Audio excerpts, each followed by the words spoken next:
You do actually read all the customer complaints. Is even to this day, is that correct? Yeah, all the ones that come through on the survey system, I do. It's one of my daily jobs. I go through, I check them all, I look at them, gives me an idea what's going on. Then also I have a process where I can delete complaints. If they, for example, can show, like for example, a client says they never called, I say, okay, I want the evidence within 2 hours you called them. If you couldn't get through, you texted them. I need to see both of those. If you can show that you did that, you did what was necessary. That's just an example. Or no matter what you did wrong, if you go back and you satisfy the customer. I don't know how it's done. You do the job again, you wipe out their fee, whatever you do, you've got to satisfy the customer. If you do that, I'll delete it. So I'm in that process all the time. I'm working with franchisees and franchisors every day on these systems. And then at the same time, we're developing software to try and get them around it. See, there's a new software just coming out we call Jimbo, whereby if the franchisee doesn't actually contact the client within 2 hours. First of all, we warn them in my voice, and my voice comes through the app saying, answer the phone, make the phone call. And then again, at an hour,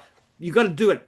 And then at 2 hours, it said, pick up the phone and ring the client. Like, did I yell at them? Okay. And then if they don't do that, the message comes back to the franchisor, say they haven't picked up the phone. So follow up. They haven't done what they're supposed to do. So we're developing systems like that to try and drive better customer service. And the great thing about that is, what's happened quite magically, as we've got our complaint rate down, it's now a fraction of a percent of what it used to be in pre-franchise days. As we do, the leads just rise and rise and rise. We had more than 200,000 unserviced leads last year. We just can't cope with the volume in so many areas. And despite the fact that in some areas we have to give back the advertising money, like in dog wash, we've given them no advertising for the next 18 months because we've got so much money in the advertising account. So we're spending less on advertising and getting more leads. And our You actually rebate back the advertising money that they put into the fund. That's Under crazy. Australian law, you can't take it for yourself. You're not allowed to. Sure, So sure, sure. No, I get we it. have to get their permission, either give it back to them or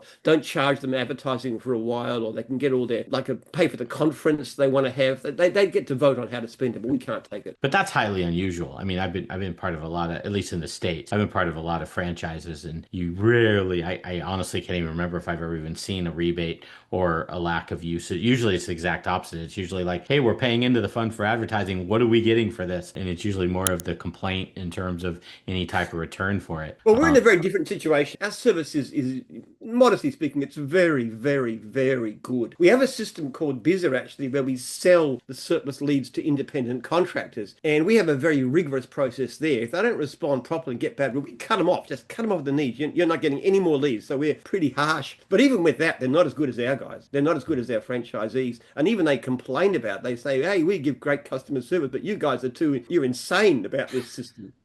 Look, you look after 90% of clients well and 10% poorly. In the end, you're going to be terminated for poor service. It's not a case of mostly bad.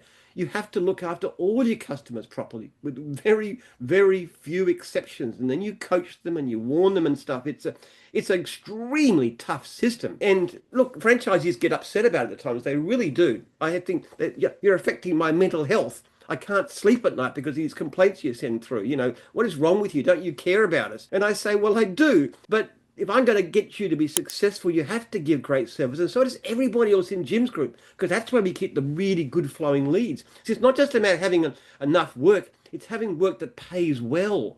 We have an aim of making at least $70 an hour. Every franchisee, if you come to me with a new idea for a division, the first question I ask, can you make $70 an hour? Average operator. So we want them not only to have plentiful work, but to good paying work. That's the key. And to do that, you must have great customer service. Not just you, but everybody else. And what we have found is the better customer service you give, the more likely you are to stay and the more likely you are to report good income.